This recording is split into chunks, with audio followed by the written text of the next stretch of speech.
So tonight, we're gonna take a break from this harness. This weekend, it's Monday right now. I'm gonna try to get this engine installed this weekend. We're gonna tighten the pressure plate down. I got my larger input shaft already staged and ready to rip. So I'm gonna use that as my alignment to put my brand new clutch in. We'll go over that here in a sec. But the Duramax book gives you your flywheel torque spec. The GMT 800 book here gives me a clutch spec for V6 and V8, the pressure plate to flywheel bolts. It says in here 52 foot-pounds. That seems right. It seems a little high, but I'm gonna roll with it, and if I break a bolt off, then I'll know it was too much. I'll probably just assemble this. You don't need to see it. You already saw it once with the old input shaft. So I'll just open the clutch up, show you that, and then stick it in. Here she is. So this is the GM with the Dodge input shaft, and here's the Dodge with the Dodge input shaft. Those guys were pretty awesome. He had this hub there, so it looks like he drilled and re-riveted these. Maybe these as well, I'm not sure. I don't know what it takes to tear this thing apart. I bet you these come out and this top plate comes off. But anyhow, so he sent me the Dodge one back so I could return it. And get $100 back on that. This is these guys. Felton Clutch, brake and driveline and trailer parts, out of Chattanooga, Tennessee. These dudes are super cool, really nice to work with. Nothing bad to say about them. So we might as well do a test fit of this shaft before the final attempt. So let's get rid of our fancy sticker. That's going on the back window. Here's that. Dodge, not Dodge. 1 1/4 Chevy. And looky there. Oh, there it goes. Nice. So that's ready to rock. Let me not confuse these two and then try to put the wrong one in again. They gave me a sticker too for the flywheel side. These ones aren't labeled, but I just had a hunch. I can't remember why though, so I'm glad they did that. I'd have had to look at the Duramax one again. Cause I cleaned the shed a little bit and I put all that stuff out back. So yeah, without further ado, we'll stuff this bad boy in and move on from there. Well, here she is. This one actually fits a lot nicer. It's got well, I don't know about nicer. It's got some play in it. We'll see if that's a problem, but hey, it goes in and out nicely, so that's a win. So, putting this in the transmission, I thought I might video just because it's been a mishmash of parts and pieces, and I'll just do a quick assembly on it and show you the final assembly for that thing. So I got you set up here on the Harbor Freight bench stand again. Flashlight camera stand. Now I just brake cleaned this off. It had a bunch of shit in it from packaging, and we're just gonna hit her quick with a little bit 80-90 to get this bearing something before it gets started.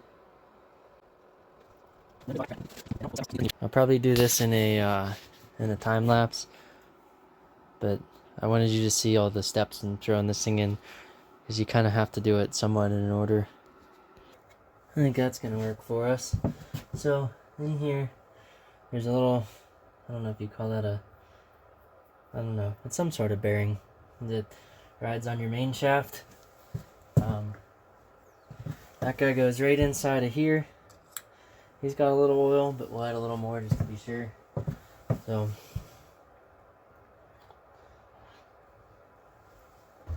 there's that, and then this is that spline I was talking about. Inside here there's this thing that's just kind of floating. You gotta make sure to hit that, and then this will go in the whole way.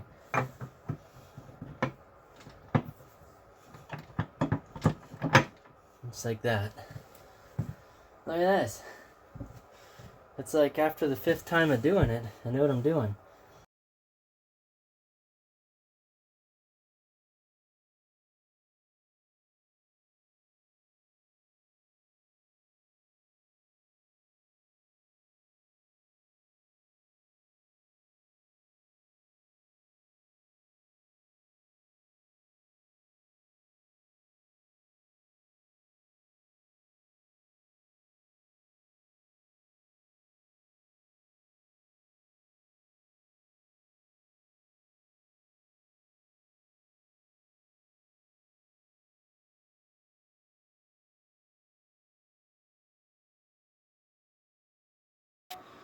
I'm gonna see if I can video this. The spec is 2 to 6 thousandths. So if you look where we're at, I'm gonna pull out the whole way. And I'll push in the whole way. Oh, this might be hard without supporting the transmission.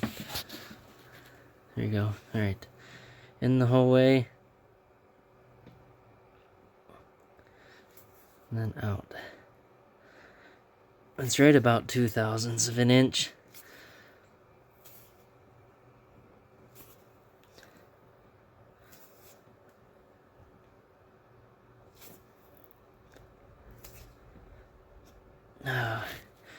This is harder than it looks. Let me go to 0.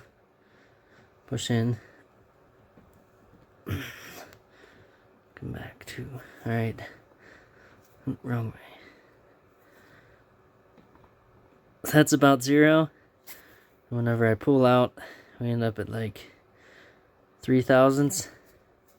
Like I said, they're 2 to 6 thou, so I think it's acceptable. I'll put my seal in it, and then we'll pick up where I left off with putting this together. Alright, now we are back at it.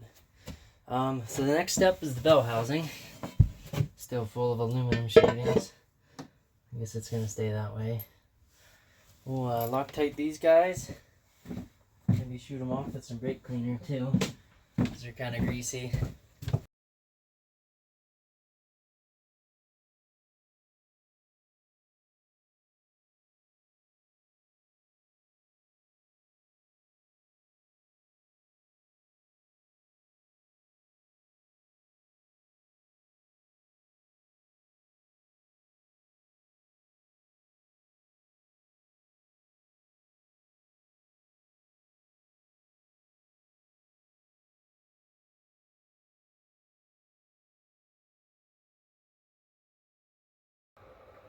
Yeah, those are definitely metric.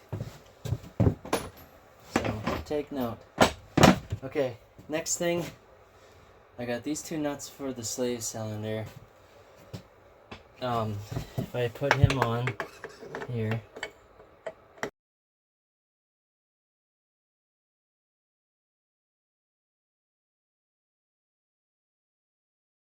we got interesting new developments. So this is that aluminum master I was talking about. Look inside of there.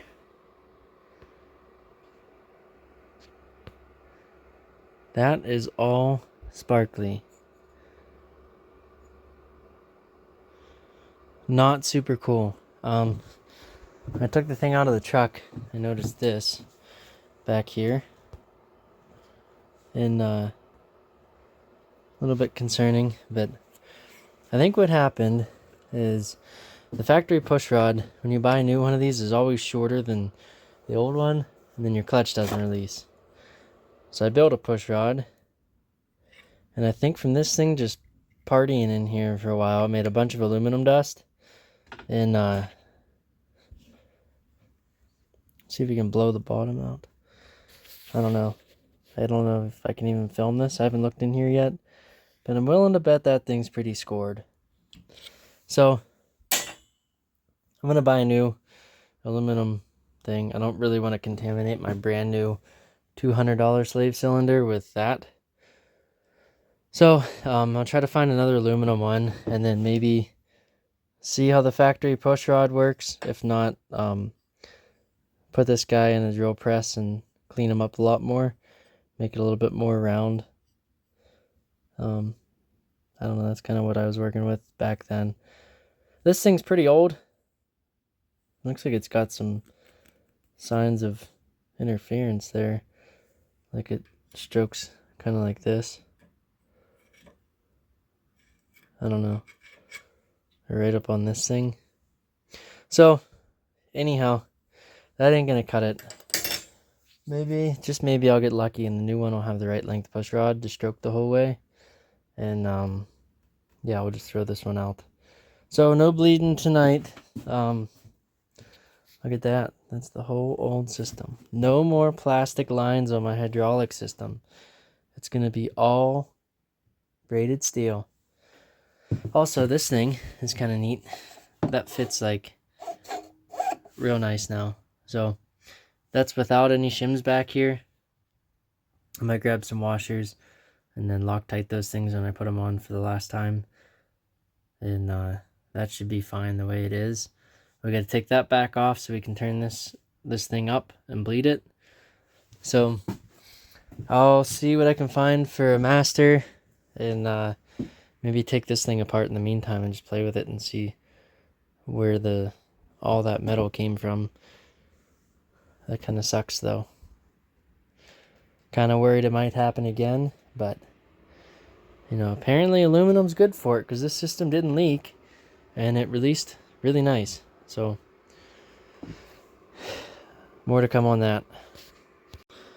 Well, I might have got a little bit sidetracked with this prognosis here. So I was like, well, there's still some things I can do tonight before I go to bed. So the first thing is I swapped my sensor out for the 3-pinner. And then I got to thinking, well, hey, now I have pins. Let me try working this stuff.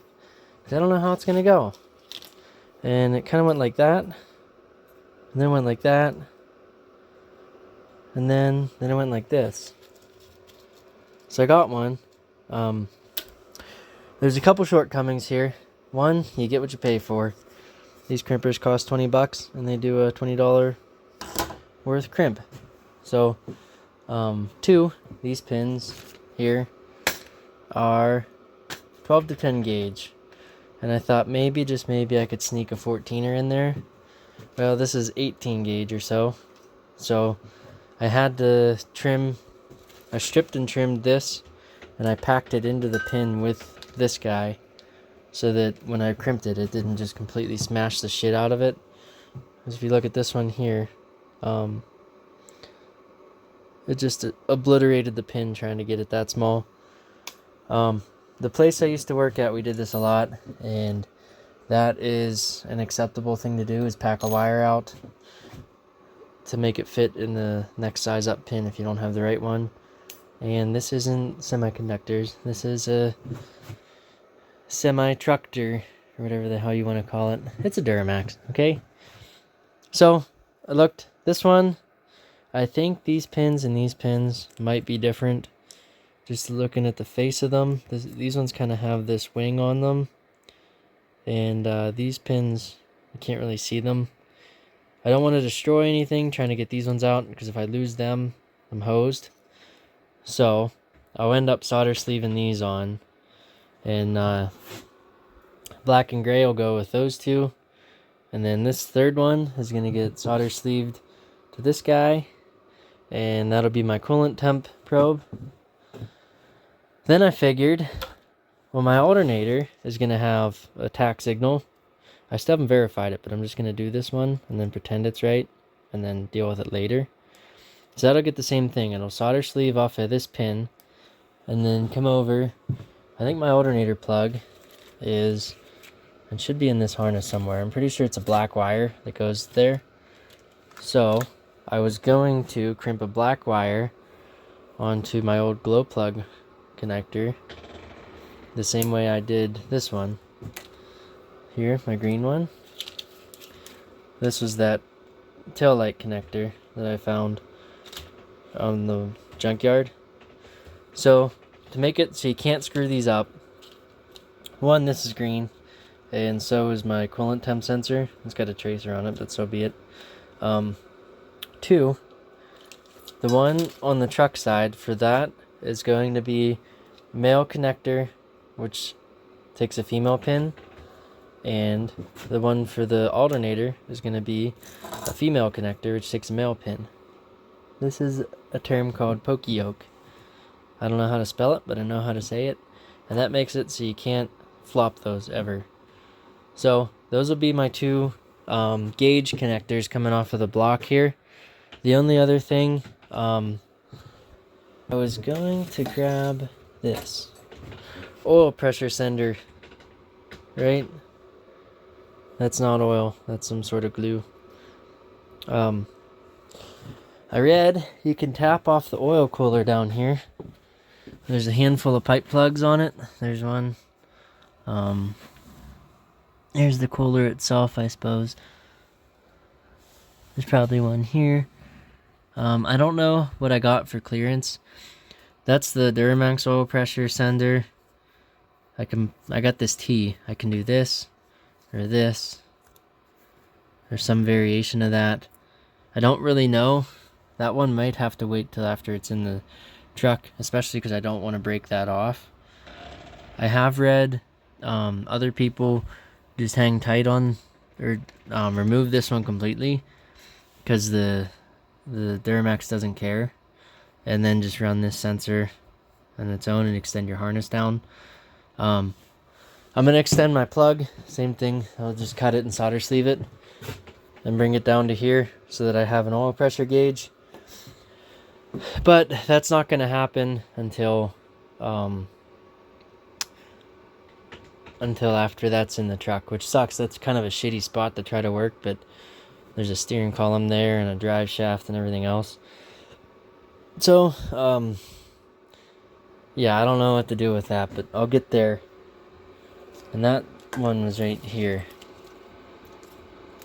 Oil pressure. So, here's his wires. We can sort through that. Boy, it is... My door ain't staying shut. It's freaking windy. They called for 50 mile an hour winds tonight. So, that's kind of neat. Also, do you notice how there's no snow on the ground? That's kind of wild. We had a foot 2 weeks ago. Perfect timing to put this engine in. But I think it's supposed to snow the rest of the week. So, anyhow, sidebar. I'm going to show you how to crimp these so that you know how. Because it's a little daunting at first trying to figure out what to do. So I'll set you up here in the camera stand. It might be a little crooked because there's a master cylinder in the way. But we'll grab this guy here, which means we need a male pin. And we got the two different styles. Here's the one with the opening and the one with the flag. I'll just pull one of each out. Spacer. I figured that way, whichever one it is, it's kind of close. So, you got your pin. Let me get on the other side of the camera so I can watch myself do this. You get your pin. This is your copper crimp, and this is your insulation crimp. When you strip it back, you're going to strip it to where your copper sits just past and just behind the copper crimp. So, let's see what that looks like. That'll work. See that? Well, you can kind of see that. It's a little bit long on the copper side, but, you know, like I said, we're not building airplanes, we're just building trucks. These things here tell you the different gauges that they crimp. This one is 16 to 14, and that one's 12. I had issues before, so I'm going to start this out up in this round one. That's for the insulation to get the pins to roll. Then we'll hit 12, then we'll hit 14. Yeah.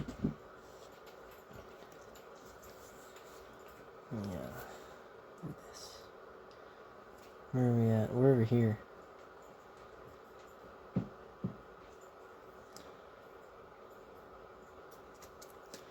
So now that the pins are rolled, we can load our wire in.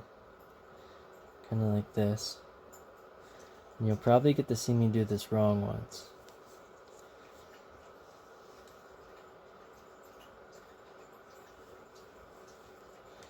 Alright, so we got her in the crimper. And we're going to squeeze.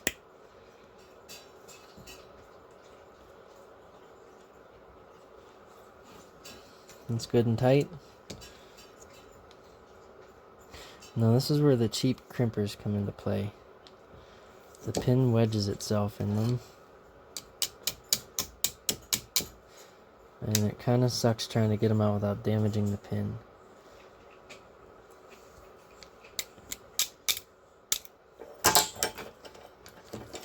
Oh, step 0. You want to install your, actually that's a pretty decent crimp there. I might leave it at that for not damaging anything else. So, it crimped good on this side. It did not crimp so good on this side. But the way they folded over, the wire's in there tightly. And any more, I think I'm going to No, over here. Any more, and I think I'm going to have an issue with,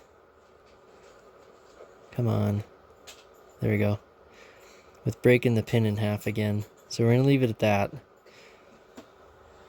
Like I said, the most important step is not to forget your grommet, because once you put it on, there's no going back.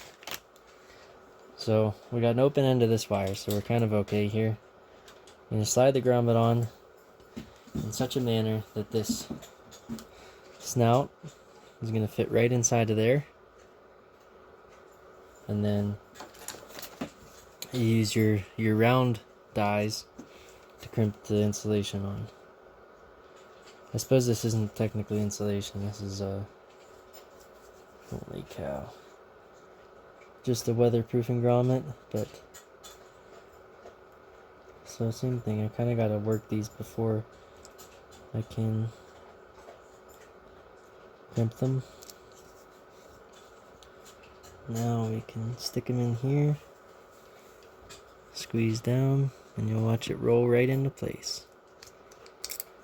Look at that. Almost factory. We got our connector over here. So he's empty, just waiting for a pin. If you look down inside of it, I don't think I can show you. Oh yeah, see that tab sticking down? This thing here catches on that tab.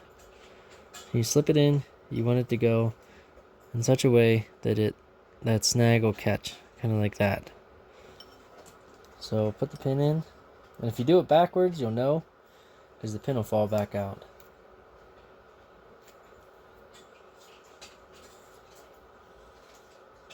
Uh-oh.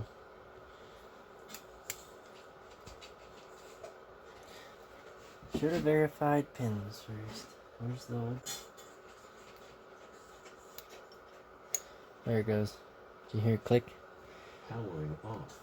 You might not have heard it click, but it clicked. And it's in there, and it won't come out.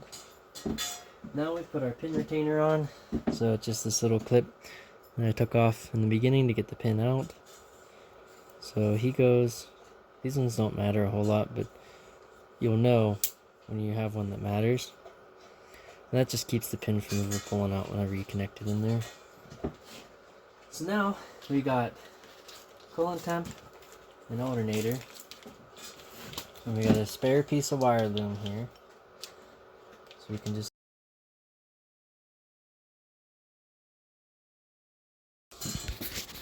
and I'm gonna hang these two plugs out right here. So that's about where my 6.5 coolant temp sensor was. And then the alternator plug I can just cut, crimp, and make it plug in right here, and it'll look like it belongs there. Maybe a zip tie to the other harness for the Duramax, and those can all route back over to the engine bay. This will sneak through here, pop out, and then I'll have this one. Maybe I can sneak that into this loom and tape it, and then this other guy here can come over. Same thing, this loom can sneak together, and then the alternator loom can go in, and it'll look pretty factory. So I'm kind of happy with that. The rest of the pinning and stuff I won't show you. That was just a quick rundown on how to use these. Like I said, 20 bucks at Amazon. You get what you pay for, but for this job I think they're gonna work. So moving forward, I'll have a shitload of pins to do in here to get my my integration harness. So I forget where I was at on the 6.5 harness. I think I was still weeding stuff out. No, I was waiting for the pins so I could put stuff in. So I'll work on that, get everything looking good, and then bring you back around. Yeah, I'm waiting on this because of that. So back to wiring. It's kind of hard picking up and putting down wiring, but you know, it just takes a little bit of thought to remember where you're at and go from there. Well, today I picked up my new master, and I read the bulletin for whatever reason, but on the not important side, it says don't install your push rod Oh. Oh, on the important side. I don't know. It says don't install the push rod. Oh, it's on the push rod itself. Alright, take 3. Right here. Don't install the push rod until after you're bled and installed on the firewall, because it can't be removed afterwards. I didn't believe them. So I pulled this seal out of the end of it that they had in there. And sure enough, it's got these little tabs in there. Little teeth to hold it. So, I already sized these up. And this is kind of neat. Looks like this is a slightly higher quality than the previous one, because the push rod is almost the same length as my homemade push rod. So that's kind of a sigh of relief, knowing that this will more than likely work for me, and this will more than likely bench bleed for me. So yeah, we'll see how this goes. I'm gonna try to put this thing in the vise here and then bleed it. Well, I suppose I gotta put my lines in first. I'll put my line in, try to bleed the line out, then I'll pull that thing back off the tranny, attach it at the bottom, and then pump it, and then maybe try to release it with my foot or something.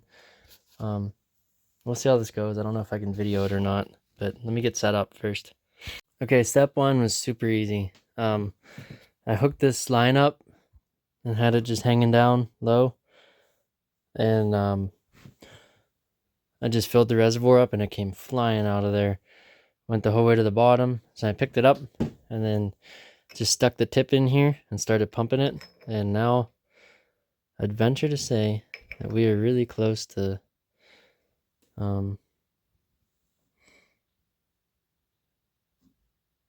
right there's oil coming out.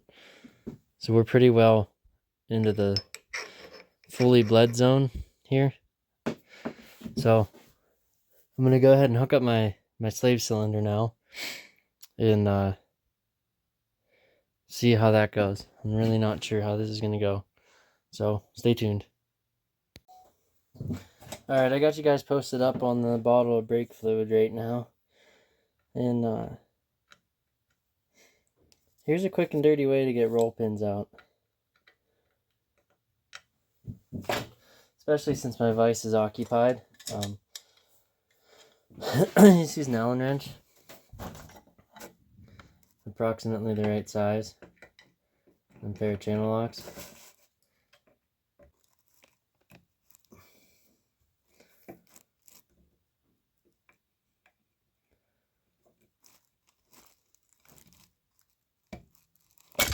Uh-oh. Hey, it moved. At the expense of the slave cylinder, it moved. We go down one size.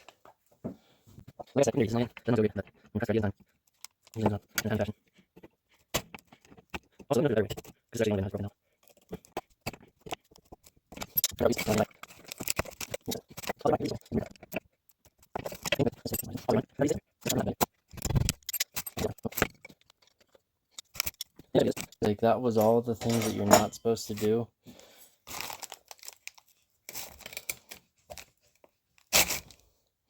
Alright, this is the old elbow that came with it factory. While you're staring at this, look at this. This fitting here has this this big detent. This is where the roll pin rides. On this fitting here, it does not have a big detent. It's got that for that little spring clip. So if you put these side by side,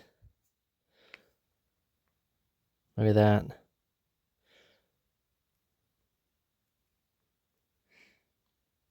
So the roll pin won't fit in there, and that thing's actually longer to seat inside of that. There's someone that sells an adapter to get rid of the plastic one, but I guess we're just gonna roll with it and use what we have. So that kind of throws a slight kibosh to the plan, but not a big enough kibosh for my concern. So let's see what we can do with that. Let me put this back together. I'll reach out in a sec.